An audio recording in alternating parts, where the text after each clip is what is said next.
ہم سب نے آنکھوں پر اینک لگا رکھی ہے اور ہر شخص کی اینک کا رنگ مختلف ہے۔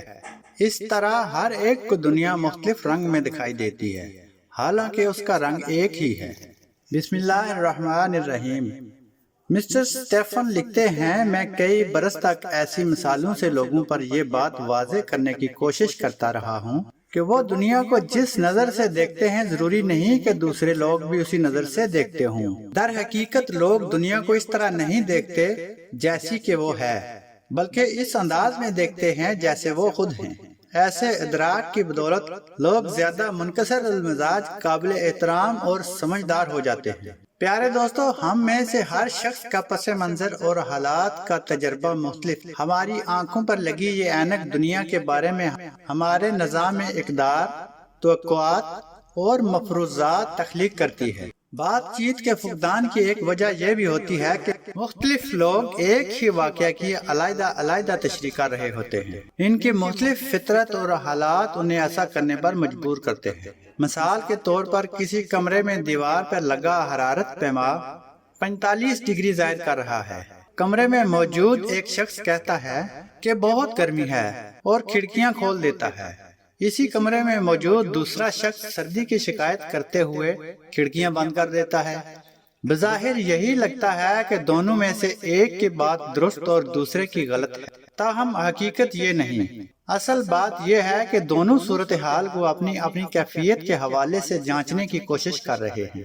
اگر ہم اپنے اندرونی حالات بیرونی دنیا پر منطبق کر کے دیکھیں تو کچھ ایسا فرض کر لیں گے کہ گویا دنیا بھی اسی طرح ہے، حالانکہ دنیا ہمارے حالات کے مطابق نہیں ہے۔ جب تک کوئی اپنی ذات سے باہر نکل کر دیکھنے کی صلاحیت حاصل نہیں کر لیتا، اس وقت تک وہ حقیقت سے آگاہ نہیں ہو سکتا اور دوسروں سے گہرے اور مضبوط تعلقات بھی قائم نہیں کر پائے گا۔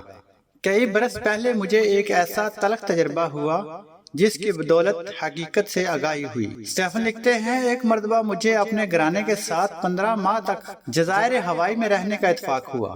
اس دوران ایک دن میں اور میری بیوی اپنے 2 چھوٹے بچوں کے ساتھ سمندر کنارے سیر کے لیے گئے۔ ساحل پر پہنچ کر بچے تو پانی میں کھیلنے لگے، جبکہ ہم دونوں نے مختلف موضوعات پر گفتگو شروع کر دی۔ اس دوران میری بیوی نے فریج کی خریداری کا تذکرہ چھیڑ دیا، جسے میں پسند نہیں کرتا تھا۔ اس کا اصرار تھا کہ ہمیں فریج خرید لانا چاہیے، جبکہ میں محدود بجٹ کی بنا پر اس کی خریداری کے حق میں نہیں تھا۔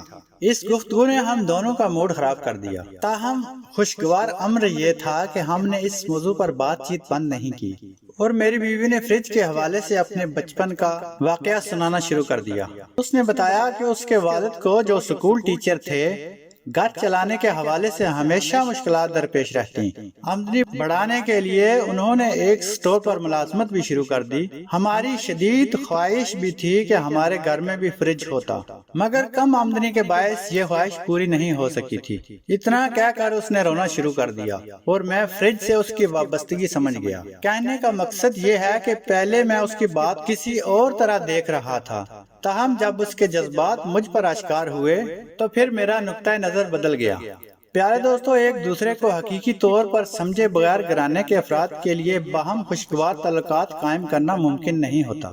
تعلقات سطحی بھی ہو سکتے ہیں اور ان کا مجبوری کی بنا پر قائم ہونا بھی ممکن ہے، مگر یہ اس وقت تک باعث اطمینان نہیں ہوتے جب تک ان کی بنیاد حقیقی مفاہمت پر نہ رکھی گئی ہو۔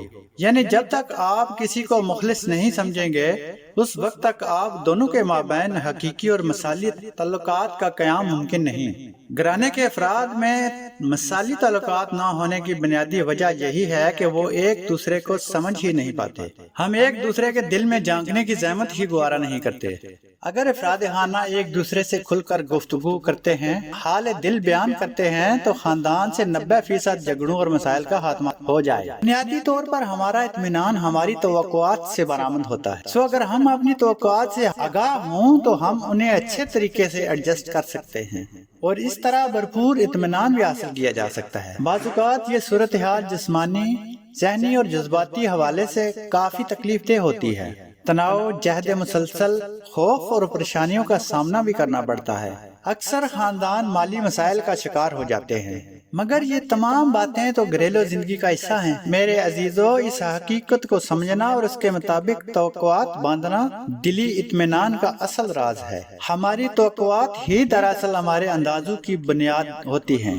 مثال کے طور پر اگر آپ کو یہ معلوم ہو جائے کہ 5 اور 10 سال کی درمیانی عمر کے بچے باتوں کو بڑھا چڑھا کر بیان کرتے ہیں تو آپ کبھی ان پر غصہ نہ کریں۔ اس کی وجہ یہ ہے کہ اس عمر کے بچے بڑھوتری کے عمل سے گزر رہے ہوتے ہیں جو ان کے جسمانی حد و حال میں تبدیلی کے ساتھ ساتھ ان کے رویوں پر بھی اثر انداز ہوتے ہیں۔ اگر والدین کو اس صورتحال کا اندازہ ہو تو وہ صورتحال کے مطابق رد عمل کا اظہار کریں۔ کیا یہ دلچسپ بات نہیں کہ جب آپ سمجھ جاتے ہیں تو رائے قائم نہیں کرتے؟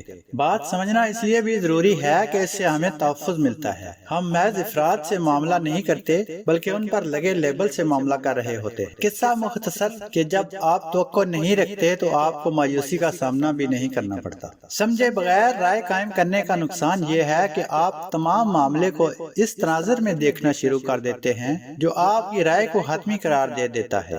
مثال کے طور پر اگر آپ کسی بچے کو ناشکرا قرار دے دیں تو پھر آپ اپنی اس بات کا جواز بھی تلاش کرنے کی کوشش کریں گے۔ مسئلہ اس وقت شدید ہو جائے گا جب آپ اس کے ساتھ اپنی رائے کے مطابق پیش آنے کی کوشش کریں گے۔ اگر آپ اپنے بچے کو سست قرار دے دیں گے تو اس کا اثر بچے کے رویے پر بھی پڑے گا اور وہ سست نہ بھی ہوا تو ایسا ہو جائے گا۔ سوچے سمجھے بغیر رائے قائم کرنے کا رجحان افراد خانہ میں مثالی تعلقات کے قیام کی راہ میں سب سے بڑی رکاوٹ ہے۔ اس رجحان کی بدولت آپ اپنی تمام تر توانائی دوسرے کی کمزوری اور غلطی ثابت کرنے پر صرف کر دیتے ہیں۔ والدین اور بچوں کے مابین اختلافی امور پر بات چیت کا سلسلہ منقطع ہو جانا یا ایک دوسرے سے متعلق غلط اندازوں کی بنا پر تعلقات میں بگاڑ پیدا ہونا اچنبھے کی بات نہیں۔ ہم روزمرہ زندگی میں اپنے ارد گرد ایسی بے شمار مثالیں دیکھتے ہیں۔ ذرا وہ وقت یاد کیجئے جب آپ کو شدید حبس کا سامنا ہوا ہو۔ کیا اس وقت آپ کے نزدیک کوئی شے ہوا سے زیادہ اہمیت رکھتی ہے؟ یقیناً نہیں۔ سمجھنے کی کوشش کرنے اور خود کو با علم تصور کرنے میں یہی فرق ہے۔ جب آپ ہوا سے محروم ہیں تو اسے حاصل کرنے کی کوشش کرتے ہیں، اسی طرح جب آپ کو کسی بات کا علم نہیں تو اسے سمجھنے کی کوشش کریں گے۔ جب تک آپ سمجھ نہیں لیتے اس وقت تک کوئی شے اہمیت نہیں رکھتی، جیسا کہ ہوا ملنے تک کوئی چیز آپ کے لیے اہمیت نہیں رکھتی تھی۔ میرے دوستو، امید ہے آج کی ویڈیو پسند آئی ہوگی۔ اگر پسند آئے تو لائک کر دیں، شیئر کر دیں، چینل سبسکرائب کر لیں تاکہ ہم بار بار ملتے رہیں اور ایک دوسرے کے مسائل کو سمجھنے اور ان کو حل کرنے میں ایک دوسرے کا ساتھ دے سکیں۔ ملتے ہیں کسی مفید اور معلوماتی ویڈیو کے ساتھ۔ اللہ پاک آپ کو ہمیشہ خوش و خرم رکھے۔ ہنستے رہیے، مسکراتے رہیے، دعاؤں میں یاد رکھیے گا۔ اللہ نگہبان۔